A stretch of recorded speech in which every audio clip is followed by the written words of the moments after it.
folks, welcome back for another episode of Our Journeys, and we are in a dire situation at the moment with Eye of the Restless Storm, the Miraculous, hoping to pull off a miracle, using a miracle, destroying Mirac.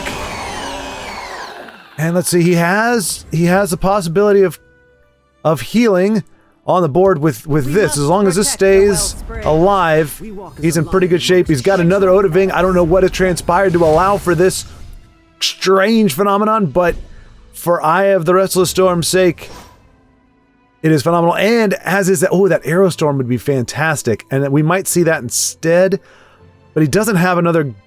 He really probably wants to get a dragon down there. Oh boy, things are pretty tight. There goes that Arrow Storm. Gets rid of the lethal. Odaving's going to take out the 7-8.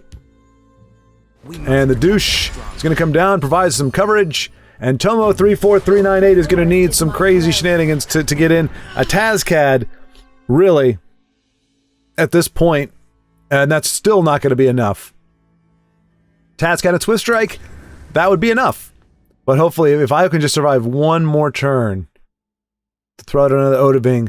Not enough to watch your back these days. That must have been a thief, a thieving bit from Tomo, because clearly he does not have red in his monk deck. So Odaving, and he can't do finish off, but that's all right. He's got the heals, and I think we're going to see a concede from Tomo here, because now Io has plenty of damage on the board to finish things off, and Tomo has very, very little. Not enough to push through.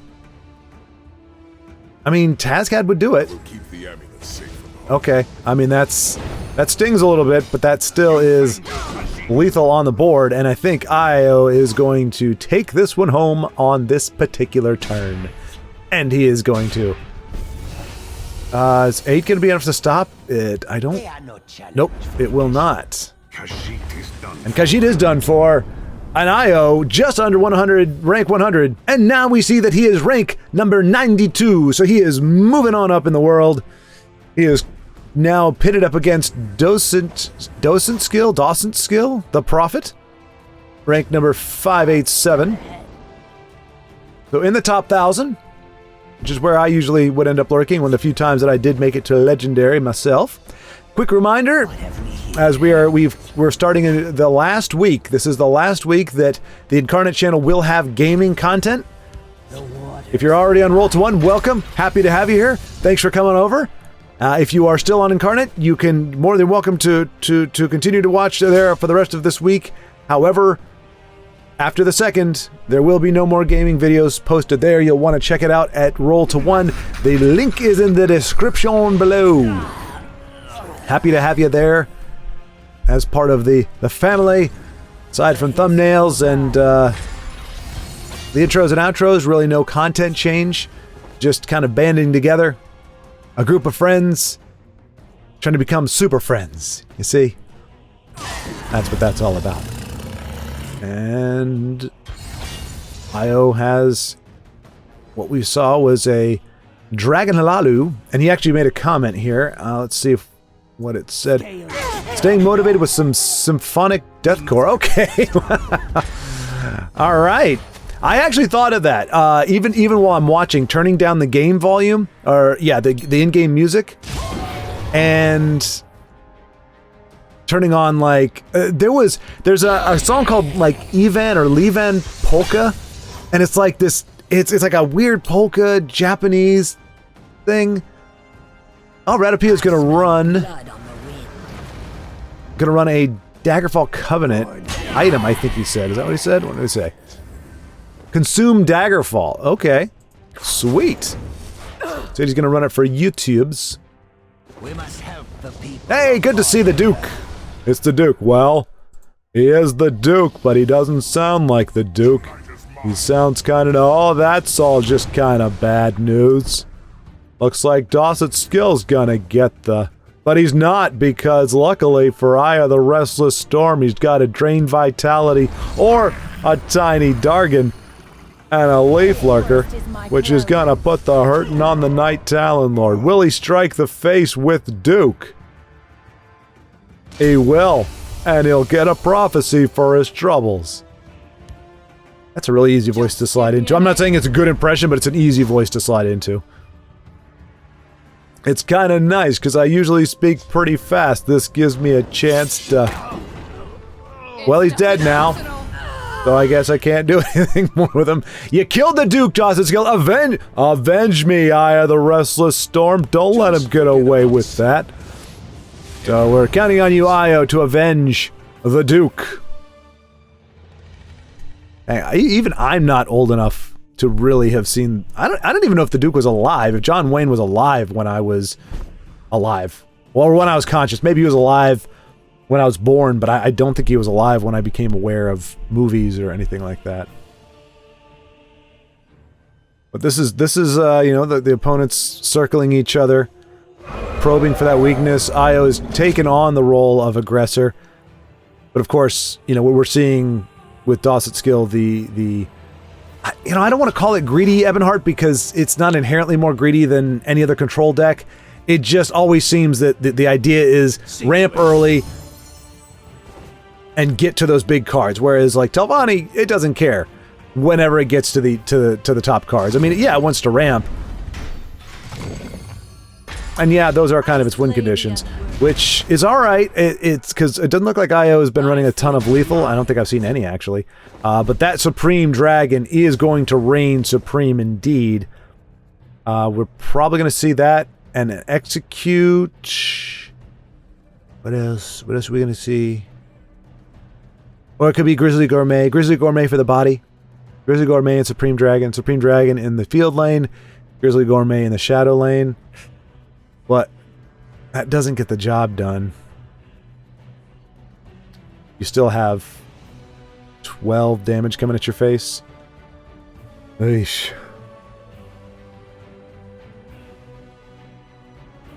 Let's see how Io handles this. This may be in one of those turns we just realized there's no easy way out. There's no shortcut home.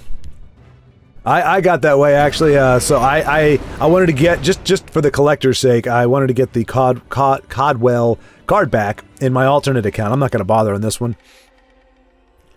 And I actually went up against our boy K Fluffy.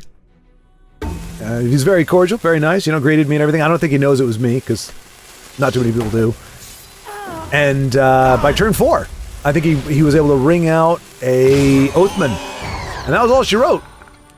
He had a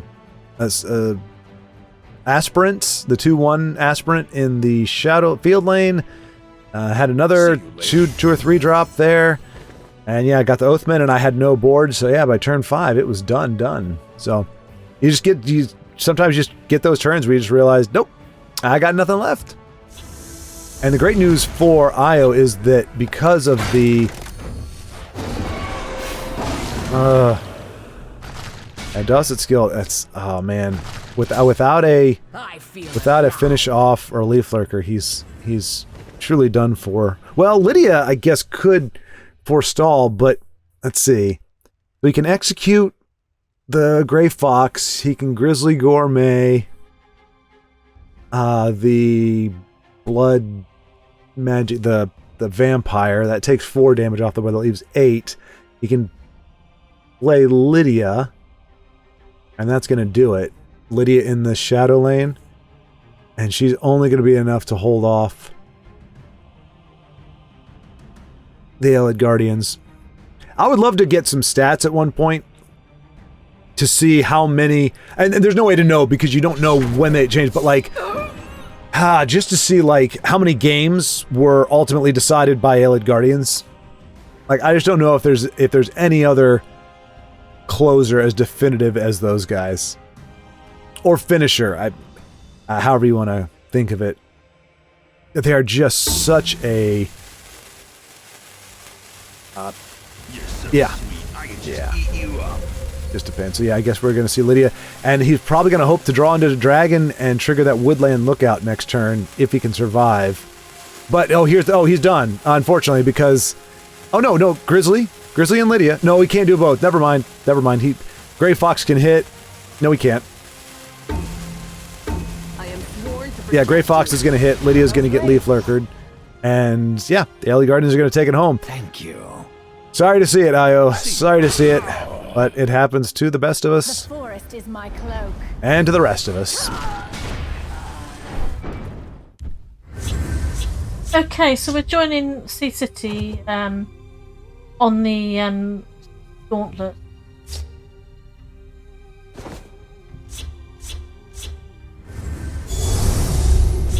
I can take a pit bait weakling like you. This should be fun. Wow, deliciously aggressive. For nothing. I think we'll get, By the yes. fires of oblivion. His priority will be to clear the breakthrough guy first, and then the Relentless Raider, I think. We stand united. Ouch. Death to the enemy. Trolls take you.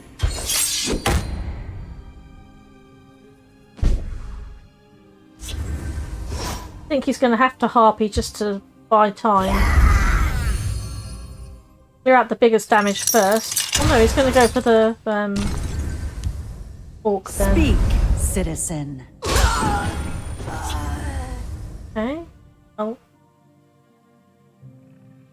Suppose both of them are good options to clear.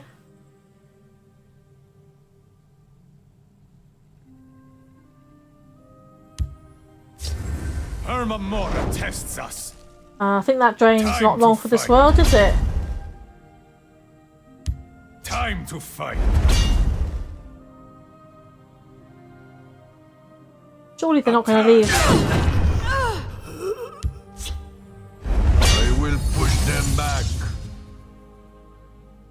Surely they're not going to leave the drain on the board.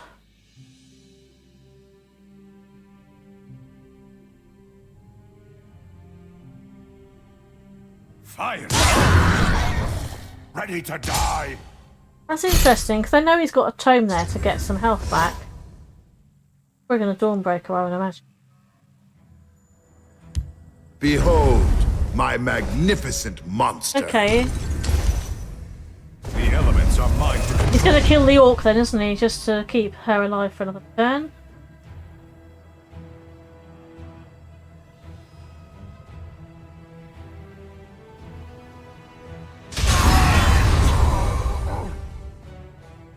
And having that, unless they've got an execute, having that Atronach guy there is going to force them to trade.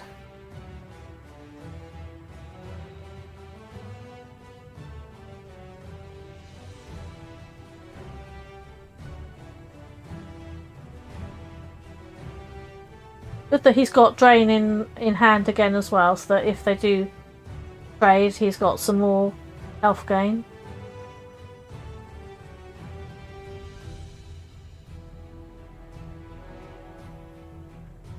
So they clearly don't have an execute, or because they would have had that out by now.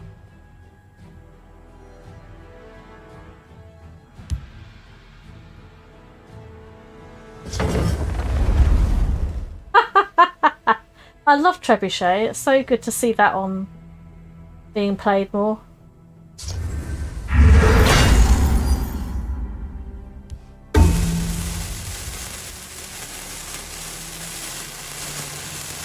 Kill them all. Death to the enemy.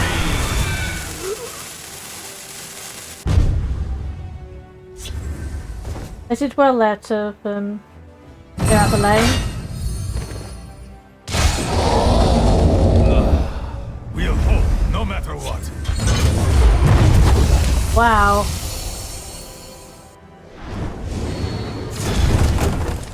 That was a very lucky javelin. He's going to have to get that drain out sharpish.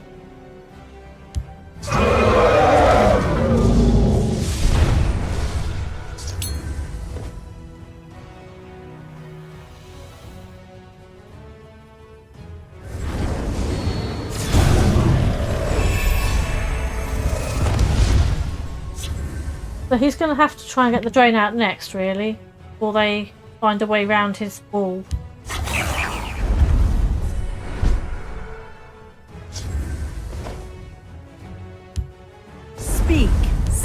try. Care to go again? Pity that execute didn't come out first.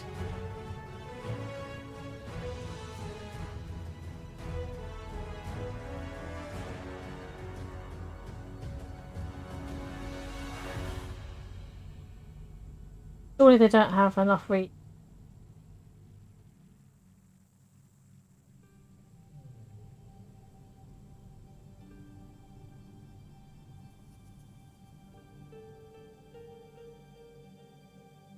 Tense moment.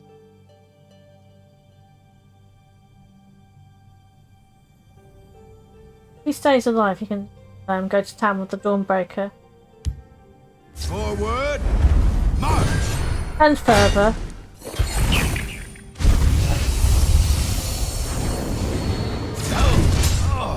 Wow. Life-saving javelin number 2.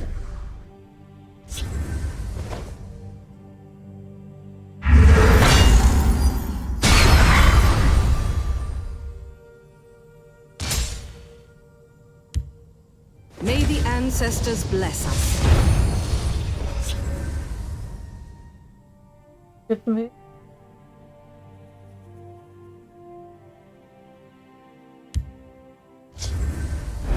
Tide turns.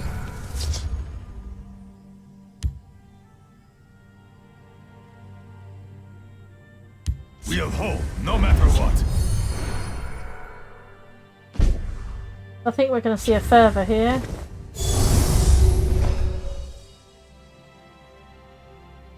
Chimera, spirit of the sky, guide us!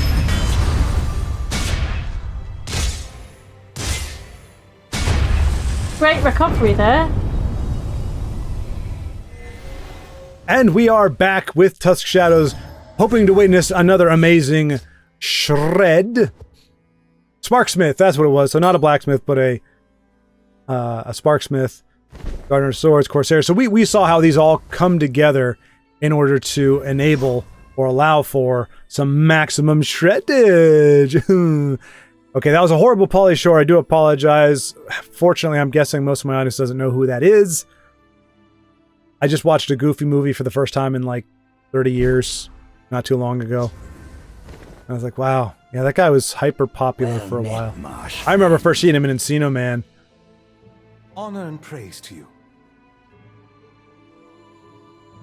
He was definitely a character. I think he started off as a VJ. And then kind of his popularity swelled. Well met, Marsh friend. And then, I mean, he was very much an 80s character. His I don't want to say shtick, that sounds disrespectful, but his personality, the way his modus operandi, he was very much a product of the 80s and maybe even the early 90s. But his delivery was always very unique. I can't do it. I sound like a moron. He sounded cool. Somehow, even knowing that it's like, it's unique enough that it sounds cool, but if somebody with my voice does it, I sound like a freaking moron. I know I do. Totally fine. Totally fine. Somebody said something to me. What? Oh. Might kill him before shred. I'm not sure if that's implying some kind of animus with Sagan Dugan? Or Sagan Dugan? Sagan Dugan? Or Sagan Dugan? Or Sagan Dugan? Or Sagan Dugan? I don't know. He's immortal, whatever he is. I'm trying to remember why I was going off on that Star Wars tangent not too long ago. What about childhood? Appreciating stuff back in the day. I will end you. Yep, gone completely. Y'all can remind me if you were hanging on my every word, if you were waiting for me to finish the thought, and then I went off on a tangent, and you were like, but come back to ... then you can let me know, and I will be happy to do it in the next video. But for right now, it is just gone, lost in the sands of time.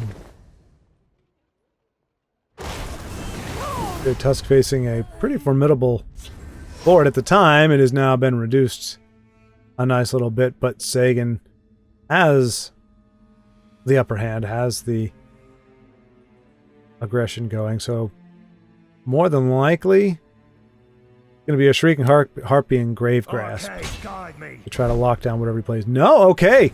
He gets a reprieve as Sagan has no card to play, so Sparksmith might come down because she does trade favorably with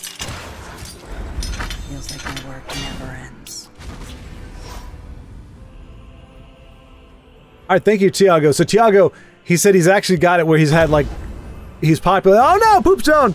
I smell poop stone! Yes, I definitely smell poo. Oh. Oh. No, a word ball with rally. Ridiculous. That's just ridiculous. This is why poop stone sucks. You get a rallying word wall. Nice trade with the harpy.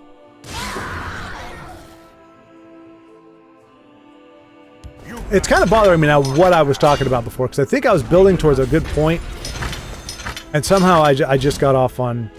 but it was a recent revelation that I came to, is understanding that if you're a fan of anything at any point in your life, we grow out of fandom, we grow out of things we enjoy, just like we grow out of clothes. That it's not like, oh, once a this, always a this. I can compartmentalize, and maybe it's because I'm older now and it's so long ago, but I go, for that 10 years of my life, this was a big deal to me. And I appreciate it for what it was in that time of my life. But now, for whatever reason, right, wrong, or indifferent, it's not that way. And so for who I am at this time, that's not a part of my identity. It's not a part of something that I enjoy or what have you, however you think of it. But, you know, it was always weird to me. I was like, you know, I was in the habit of saying, I love Star Wars. And, oh, wait. Okay, he's coming back now. AC Crispin, the Han Solo trilogy, emotional impact. Yes, that's what I was saying. I was talking about the emotional impact of Return of the Jedi. And that for me, because I didn't really get into the other movies, you know, it could be argued people like, and I will say Anakin's emotion after he gets his arms and legs cut off, or his legs and arm cut off, and he's clawing his way with murder in his eyes towards Obi-Wan Kenobi. And you can see, you know, how hurt Obi-Wan is, which I would believe that more if Obi-Wan had been personified more the way he was in the Clone Wars cartoon series. Oh, that hurts, but luckily Tusk has a guard to stave off the dragon's ire. Nice premium skeletal dragon, though. You know, where they had a better relationship. Really? Oh no, charge on the word wall. Oh no. See, the poop stone doesn't know what the card is. Just like, I gotta give everything charge. I gotta give it charge or ward or something awesome. That's all the word wall does, or all the poop stone does. It has no brain. Apologies. Anyway, in that series, Obi-Wan and Anakin have a fantastic, like, kind of, it's not even an antagonistic relationship. I mean, they kind of go at each other a little bit, but there's a respect there that they have for each other, and you can see that Obi-Wan genuinely cares about him, and he's much more fleshed out as a character. Now, granted, the series is like 7 seasons long times 20 episodes. I mean, you're talking 140 episodes at least of character development that can go into it. And he's gonna it looks like Tusk is gonna have to give up his... He has not found a single shred yet. Much, I'm sure, to his chagrin. And that was a problem we saw with, I think, Sea City? Or no, I think I was watching another one of his games and he was just... Oh, yeah, I watched it earlier on, before the tournament started, before we actually announced it. He was showing me the potential of Shred, and... Charge again, he's gonna take out the drain. Okay. Yeah, Poopstone, propping up crappy decks since, what, 2017? 2016? The hunt is on. Thank you. I mean, at least Sagan is running the, you know, her as well. You know, we don't, she doesn't get played a lot, even in decks that run a lot of dragons and shouts. You don't get to see young Dragonborn. Oh man, if Tusk was, if he had Shred in his hand right now, boy, you could just see how dangerous this deck would be. But I'm guessing 3 copies of it are evading him at the moment. But he is now turning the tables. He's just having to go for it. I mean, if he were to just wait for Shred to happen, it could take forever. You got to take the win when you can, especially if you're on the ladder. And I mean, Sagan could have a Call Dragon. It could be an Odaving, which would wipe out the board and put him in a very tough spot. But it doesn't look like he's got the Call Dragon.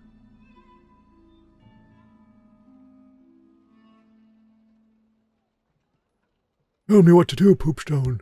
I do not fear death. Give me charge, Poopstone. A ward. Oh, that's perfect. Yeah. That's perfect. Okay, that's not too bad. I was going to say he can unleash Ice Storm, but unfortunately everything he has dies to that as well. Probably just gonna... He hits... She only does... Does she do... She does 1 damage per weapon, right? Yeah. So he would have to somehow do 5 with her, provided she stays on the board, and she will not stay on the board.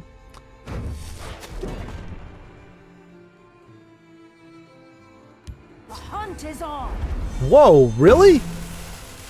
That many? All right, so we might just see an Ice Storm, and Feels like my work never ends. boom. Or, I mean, Black Sap gets him down to 5. Does not trigger a prophecy. Very fortunate. Okay, I got off on the track off the track again. Oh yeah. So provided there was the character building and the relationship building. Understand it's on a truncated timetable. You've got 9 hours versus however much 140 times 20 is. And it does have Odaving in his hand with lethal. Of course, not that it matters.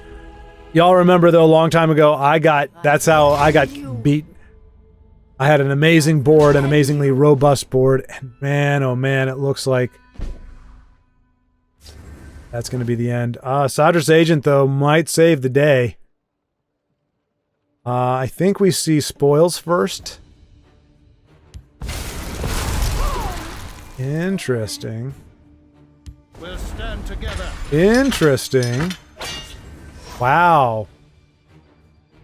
I wonder why he went that route. I guess because I think Sagan has the reach to finish it off, doing that 10 damage. Oh, and there it is. Nicely done. Had the answers, and not nary a sight, nary a sign of Soul Shred, unfortunately. I will end you. Good game, Tusk. Good game. All right, Radopia up against Alternity 18, and they are in an event match, which, for those of you who don't know, is the Grand Melee, or Grand Melee, if you will, which is pretty much play whatever you want. So it's kind of a ladder. It's essentially a ladder in a tournament form. And Alternity, let's give credit where credit is due, is running the old Trebuchet, which, like I said, for this particular tournament, is a rarity. You don't usually see. I mean, this is effectively constructed. Interesting, unless I miss it, but I don't think I'm missing out. I think I got it right. Yeah, and Tusk running 18 prophecies in a 30-card deck or 50-card deck and didn't see any of them. It was just a rough game. I would say that the first one could have gone either way, and Tusk just played well, had some good synergy in the deck, drew into the weapons that he put in the deck just for that purpose. And the second game, pretty much, I was holding his own, but his opponent just drew into the tasty end of the deck at the very end. So Radopia more than likely going to Sank Pet and... Oh, no, wait. Walk with our Lord. I was thinking maybe Blackwood Distiller with a crossbow, but neither card has taken enough damage to make that worthwhile. And she is driven mad with her ridiculous little skirt. And she screams just like the Oreo gal, which is very peculiar. All right. So, I mean, if things get really bad, he can... Ooh, and that might be worth a Sanctuary Pet crossbow combo. Crossbow. Oh, or even better... Ooh, you'd want to do Night Talon Lord and Squish, but he is not have enough magic for that at the moment. In fact, it's going to be 2 more turns before he has that. So he might just have to do Red Brahmin. Might have to do Red Brahmin, because Alternity could break out at any moment. But anyway, to finish my thought, if the character and relational building had been good enough in the prequels, which I would contend they were not, partly because Lucas decided, I'm going to start out, have an entire movie where the main character, character whose story we're really focused on is a freaking 8-year-old or 7-year-old. I'm sorry, you're just not going to get the payoff in a setup like that. And you burned a lot of time. The kid cannot, well... Walk Oh. with our Lord. Little... She changed over to the other side. Finishing the thought. If that had all been done, I think that final scene in the prequel, the last prequel movie, could have been very, very powerful. As it was, I remember kind of being caught up in the moment at some point. I didn't see it in the theater. I think I gave up after Phantom Menace. I did see all 3 of them eventually, but I don't think I saw... Or no, maybe... Oh no, I saw Phantom Menace, but I was like, okay, Anakin grows up the next time. And down goes the Dark Seducer. Radopia.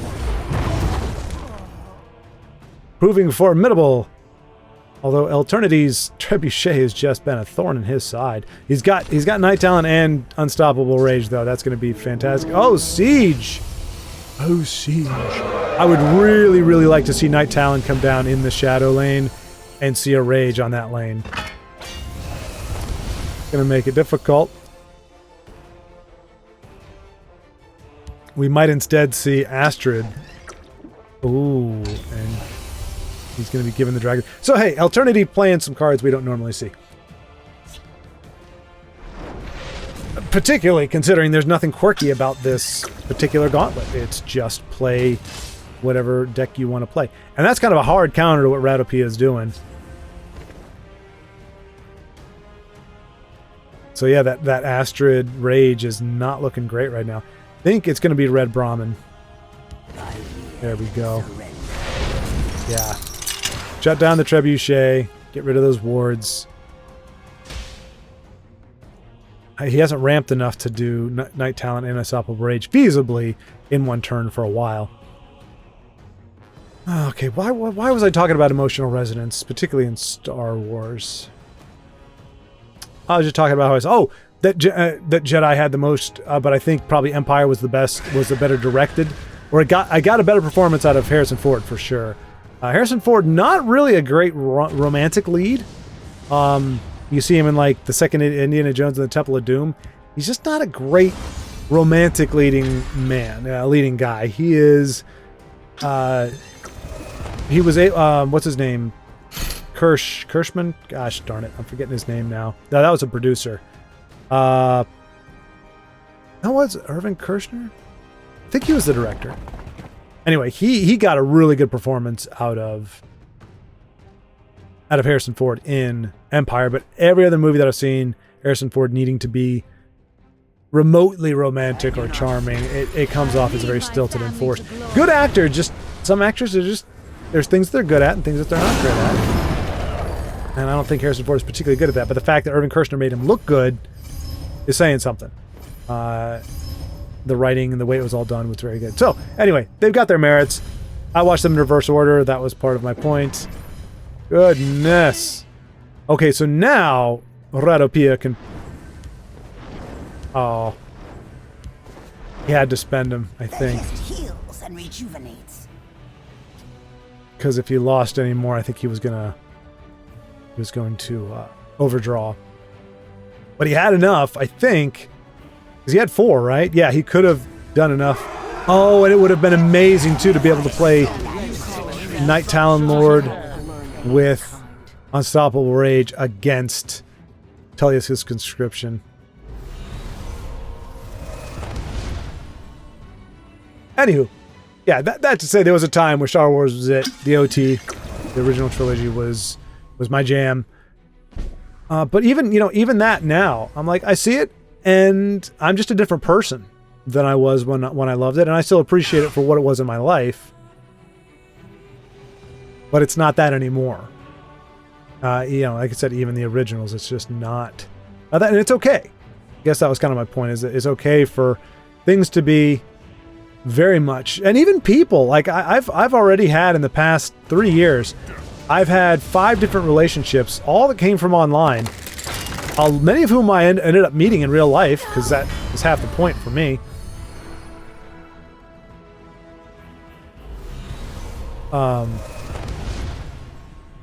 Radopia just really doing great against this singleton deck. Or I should say holding his own. You know, he's standing his ground, and Eternity has to be sweating. If he doesn't have a Fell the Mighty or Mummify, he's got to be sweating that Night Talon Lord.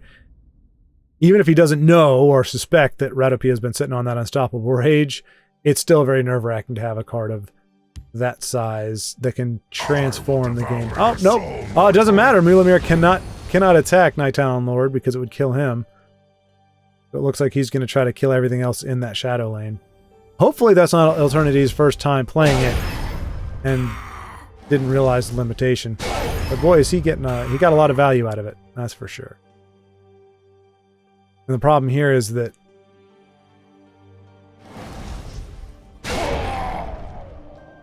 oh, interesting. So he doesn't count lethal. So it's a point thing. It's not will it kill him? Will the attack kill Mulamir? It's will he have enough hit points afterwards? So he had enough hit points after taking on the Fighters Guild recruit. And see, he's got 2 warded creatures, which really handicaps the rage in terms of its draw efficacy. And that's not a great target. Maybe he'll get something better. He's probably going to burn the 1/1. No, he transforms the Night Talon Lord. Ooh. I mean, that's great. That was... yeah. That was probably actually better, considering what Radopia was facing up against. Better for him to have a buff guard. That probably did not go the way Eternity was hoping. Ooh. Elena, Quicksilver. Again, all the warded creatures, man. Oh, I say all the warded creatures. 2 out of 6. Yeah, that's almost 50%. But yeah, so I've had friendships, and they were great for the time. They, it came at a time whether it was during the lockdowns or, during a time in my life, a time in their life when we were kind of struggling, and and you have those friendships, and they can go very deep. They can get very deep, but if you try to hold on to them past their season, it's like holding on to fruit that has expired. Some friendships last a lifetime, and that's the second time we've seen Radopia come down, although this time he did not change the board state at all. Fortunately for Radopia. And fortunately he's got Elena to take out the very popular, it would seem, today dragon. Ooh, Blood Elder. I think two ramps from. So he can next turn. I wouldn't do it this turn because he needs to get rid of that Odoving. But next turn, Pure Blood and Treeminder. Or Treeminder then Pure Blood. Oh no, Pure Blood then Treeminder. Gets him up to 17. Pure Blood becomes a 16/16. He's got 10 here. That's 2-turn lethal. Right now, though, probably Elena and Necromancer. Or Necromancer, and then let's see. He does have a Sank Pet that he might bring back. Might prefer Hist Mage to get that ramp up for his no, goes for the Camel. Alright. Again, Radopia. Anytime, remember folks, anytime I question. Even if it's somebody who maybe is about my level. Never questioning, saying that's the wrong play. Just going, oh, I'm a little surprised. But Radopia had a plan. He's got the ramp that he wanted. He's able to clear the board enough to keep himself alive for the next turn. And boom. He doesn't really need the combination to get Pure Blood up to size. And the thing is, whatever lane he plays him in, Unstoppable Rage. Oh, he has enough for Rage on that. So he's got the game locked up. He has got Eternity, unless he plays nothing but warded creatures. Radopia has this game locked down. Even if he didn't have this fellow here. Dremora Machinas. You can't defeat me. Oh, but we can. Oh, how we can. Okay, nope. Eternity wisely dividing his forces. They're coming to but Ooh, I'm pretty sure Pure Blood, especially if he hits with these first. Yep.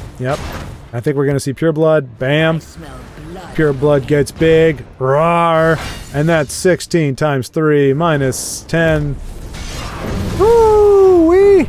Radopia with a deafening victory. This episode is sponsored in small part by the Legendary Remnant Discord. If you're getting tired of me talking about the Legendary Remnant Discord, if you do not want to hear me talk about it ever again, then everybody in the world needs to sign in to the Legendary Remnant Discord. Once we have all 7 billion people in the Legendary Remnant Discord, you will not hear me talk about it ever again. But until that day comes, you will hear me talk about the Legendary Remnant Discord. Why? Because it's hard to say very fast, and because it's a good place to be to check out creations such as the one you're about to see. It's a great way to place to talk to folks about your passion for the game, about your love of the music, the card art, the gameplay, the prophecy, the mechanics, the RNG, all of it, and more can be talked about at the Legendary Remnant Discord. But the primary sponsor of this video is the Dungeon Cartographer, a 5-cost support from the brilliant mind of Vincenzo. It is an ongoing support that ties into treasure hunting. Your treasure hunt creatures can trigger their abilities multiple times. That's a big one. I actually did not realize, because the only time I've ever played a treasure hunt is the 2/5 in Willpower, who can if you give her the map, she can find a support for you. I would run that in my Ring of Namira decks to give myself a better chance of drawing Ring of Namira, and that was the only support I ran. So all I needed was to draw once. I never thought about the fact that you don't get to use her twice until I tried using the other treasure hunt. It's in Endurance. It is the guard that when you find a guard, it gives, I think, +2/+2 to her, I think. It's something like that, or it gives guard to a creature. I don't know, it's some warden, whatever her name is. Anyway, it's a decent effect, and I was like, cool, I'll run this. And it was like, it triggered the one time. I was like, oh, great. And then I drew another guard, and I was like, yeah, and nothing happened. Like, what the crap? It's a one and done? It's a one-off? I mean, come on. Like, expertise is pretty stringent, but at least you can trigger it more than once. Veteran you can only trigger once, too. But yeah, treasure hunt, I don't think it's anywhere near broken enough or anywhere near effective enough to be broken by this card, by something that allows it to trigger. I mean, we've got cards that allow you to trigger supports multiple times, even Infinity. There's that one goofball dude that I used to see all the time in control support mage decks that, would give you infinite uses on things like, which includes things like Goldbrand, which would just completely destroy me.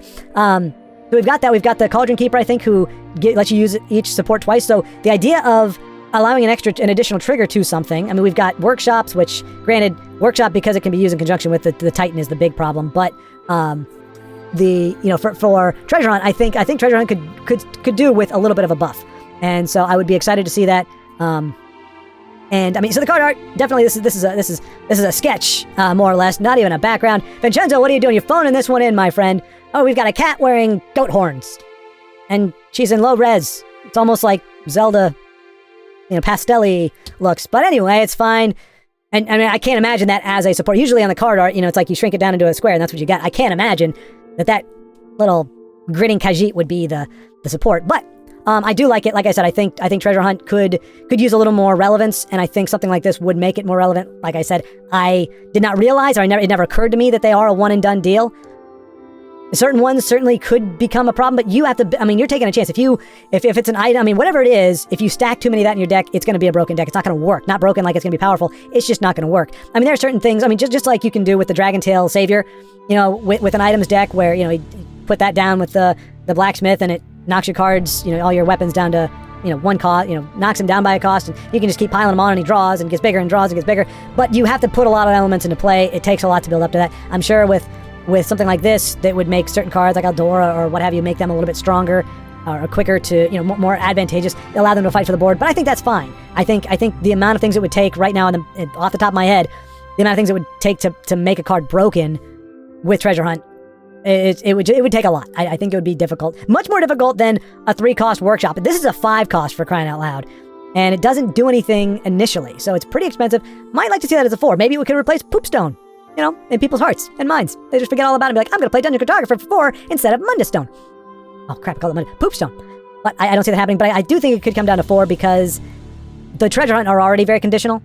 And for this to take effect, you have to not only trigger the treasure hunt, keep your treasure hunters alive, trigger them once, and then trigger them again. That's a lot of moving parts to execute, at least as I'm thinking about it now. And so I think at least reducing its cost to a 3 or 4. I could see it going low as a 3, especially for an epic. I could see it going down to a 3. possibly a 4. I think 5 is a little expensive. But again, Vincenzo, once again, I like where your head's at. I like what it made mine do in terms of processing all this. Thank you all for taking a gander. Now, back to the games. Next up is Carbon 77, the war hero, running a wow, looks like an all premium guild sworn mid range, maybe. I mean Garnag at well, we got some decent prophecies in there. Yeah, it's a low. Yeah, yo. It was a tough one. Those Guardians. Everything was taken from me. Yeah, the Elder did help, but I mean, I mean, that's the thing too. You know, they snowball, so he couldn't get rid of the vampire early enough, and that allowed him to get close enough for the Guardians to close it out. But then again, when you get because of Dragon, you never got 16 in one turn. But when you got 2 8/8s come down, it's pretty difficult to recover from that. But Carbon 77 up against Super Bias. Really? Maybe Super Bias? That doesn't make any sense, but Super Bias just sounds like... What? And he is just... Oh, and that is huge for Carbon 77. Huge. Speak. And him putting into that Shadow Lane seems to indicate he intends to... No, he can't intend to race. Really? I guess he could. I guess he could. Okay, there we go. Yeah, now he's put Super Bias... Superbius? I'm gonna call him Superbius. Wait, there's no P at the end. Superb... Oh yeah, Superbius. Superbius! That sounds better. So, Superbius is in a tough spot. Yeah, you're like, okay, you gonna trade? You're not gonna trade? Okay, Radopia for me. Okay. I was like, wait, did Radopia have a channel? Khajiit will keep you safe. Yes, Khajiit will. Oh, it's a 7-5, and Superbius might just concede at this point. I mean, he is running what looked to be mostly Burn Assassin, which is Assassin just pretty much going for the face with every possible option. And there it is.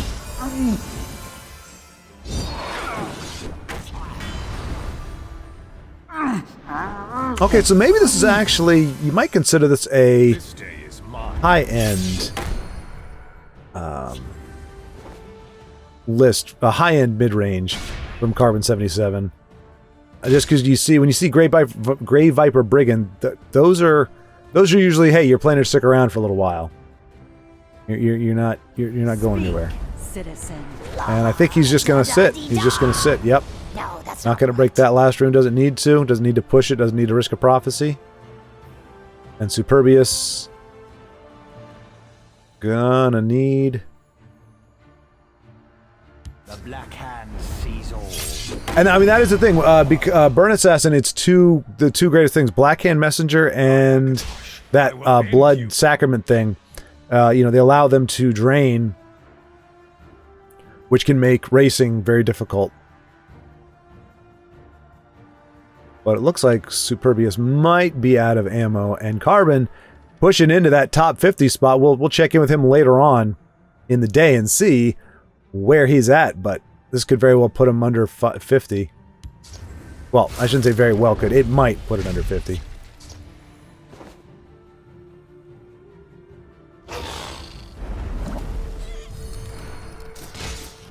The victory is yours. There we go. Even getting pinched in the face by a crab, Carbon 77 comes away with the dub. This is perfect. I was actually having a very difficult time deciding whether I wanted to watch Banana Schwab or Eye of the Restless Storm, and happily enough, they're playing each other, so I get to see both. You get to see both. It's a win-win for us all. IO pushing into that top 100.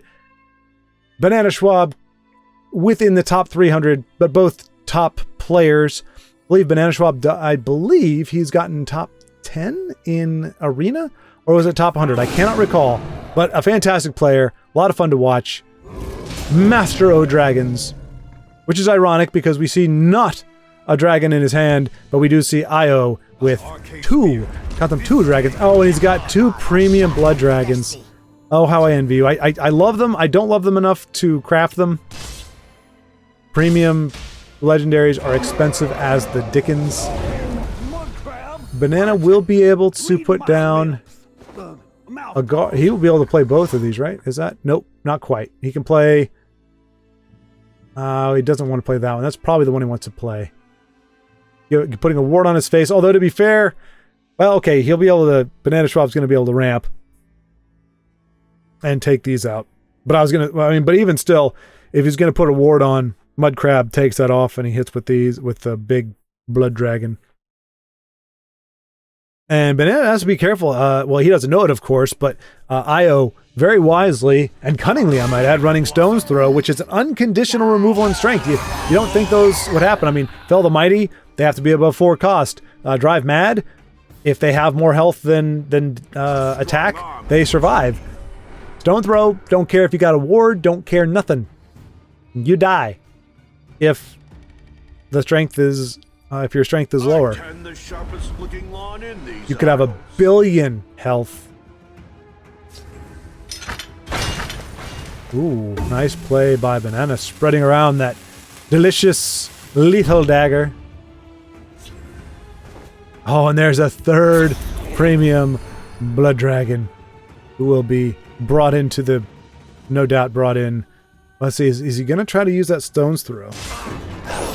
Makes the necessary trades, does put down another blood dragon. And boy, he's just... I mean, Banana has the answer for these big bodies, which is just a plethora of lethal. Making it very rough, very difficult for Io to get any footing on the board, despite the ginormous size. Now we know he's going to be able to blood dragon and stone throw. And we'll probably see that. I don't know, he's got so many ripe targets. We're going to see the mace come down and pretty much shackle both of them. Because you can't... So I think we're going to see Stone's Throw on this fellow here. The Gardener of Swords. Because he's starting to snowball. Although... And he can't use it on... He can't use it on Skilled Blacksmith. Blacksmith is too powerful. Ankle Snapper, not what he wanted. He might... Merchant? Oh, interesting. Okay. Mud crab, merchant. Read my lips. Banana not going to be able to... Is he going to be able to... 10, 11... Got another blacksmith. No more items. Doesn't have a way to push the last bit of damage.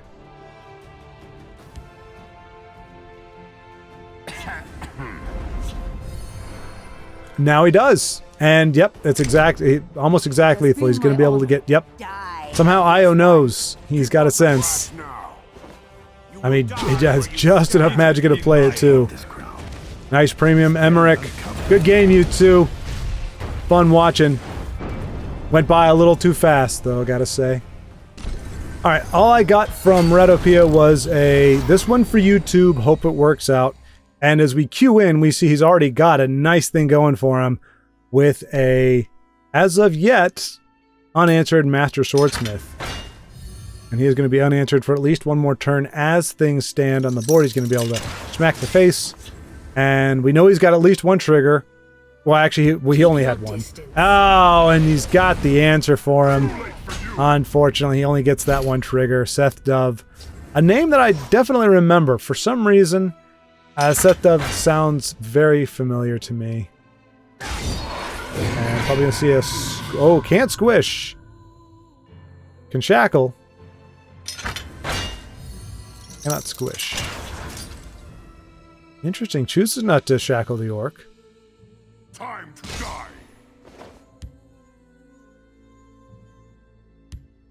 Oh, excuse me. Sorry, it is. Oh, Io saying he's had very, very rough draws and rough luck.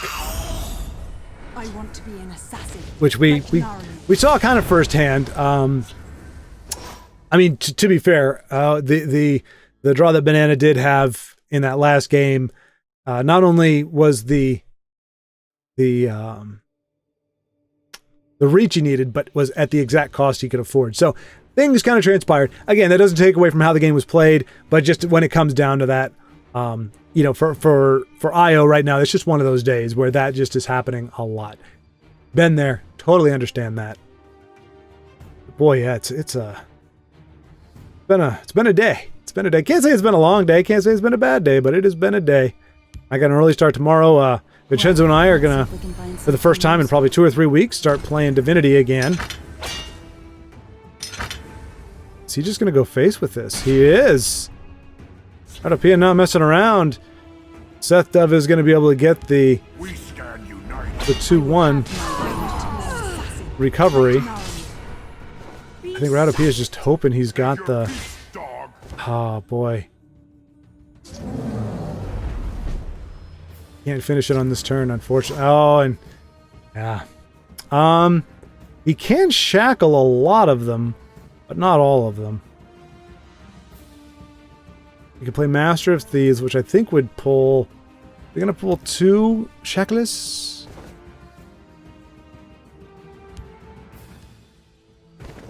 Yeah, it would pull 2 shackles. He can trade there, but that leaves, and he can shackle here and here, but that leaves 6, 7, 8, 9. 9 on the board. Not good. Not good at all. Seth Dove is going to take this way, but Seth Dove is a name, as I said, I recall, probably one of the greats from the olden days. My fight is certainly got enough premiums to have been around for a while, and Radopia concedes. Okay, so we're joining Raymond 2012 friends in a casual match.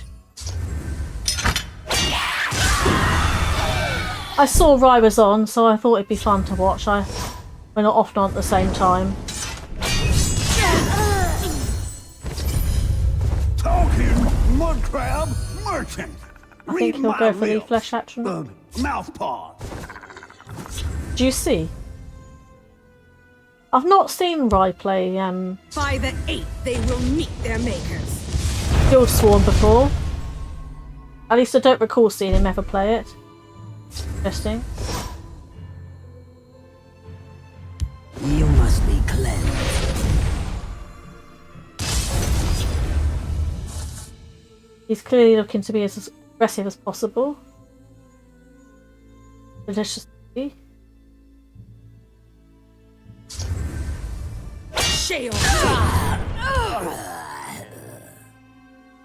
By the fires of oblivion. Another one. May the ancestors bless us.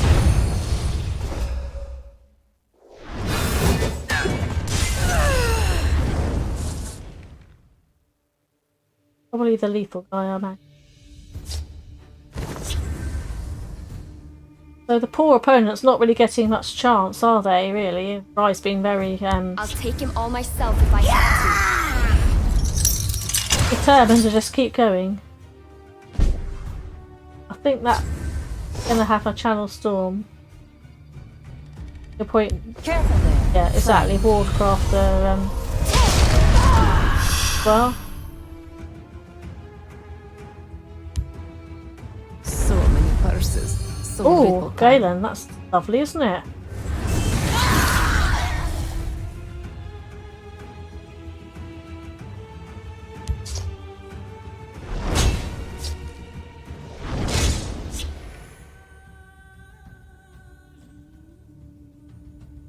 At the moment, Ryan's got a very commanding position.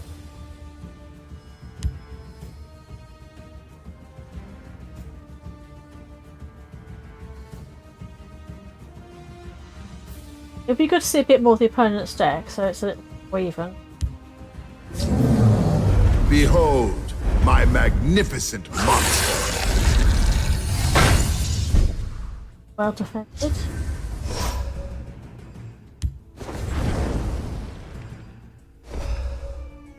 Ah, Nest of Vipers, an old favourite of mine. We might see the frenzied Witchman come out now, just to help clear that guard. Perhaps clear out, yeah, I thought so. It's just making certain they can't build a board and contest.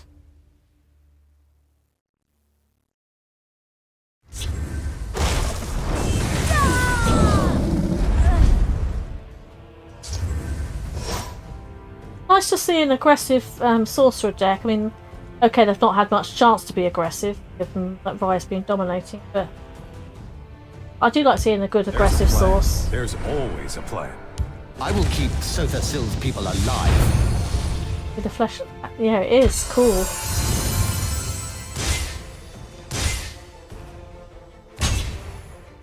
Talking mud crab merchant. Read my What are you going to take, the World Eaters? mouth paws. Oh no, he's gone for the cheaper option. Well, I can see that does make sense, actually. We stand united.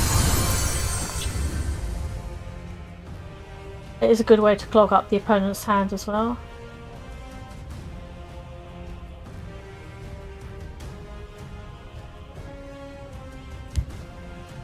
They really need some guards on both sides. Wrong side of history.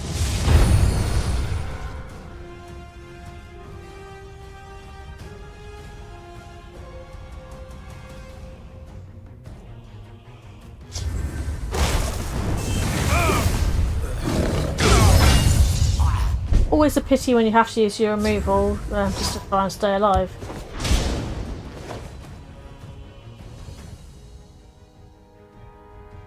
Are we going to get a Viper finish? It would be quite funny.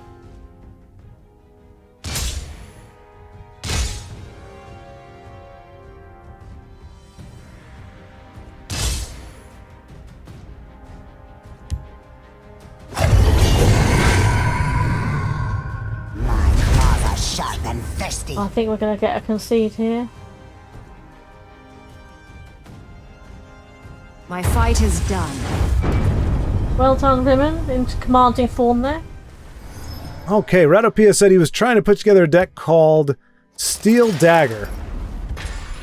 And all we know at this point is that I've against his opponent in this event, which is, as I remind you, the whatchamacallit gauntlet, See if we can find something useful. the Grand Melee. All we can say for certain is that he is... Tiago, I hopefully you were recording that. He got 5 adoring fans on the board in the last game. And look at that. Radopia. Unfortunately, he is going to lose his... Crap, I can't... Oh, no, another poop stone! Come on, game! Like, look at me. I don't want to see that. And it's every single game that we've seen, poop stone has been in it. And this is a premium one. I am verklempt. I am very, very unhappy with the amount of poop stones I'm seeing right now.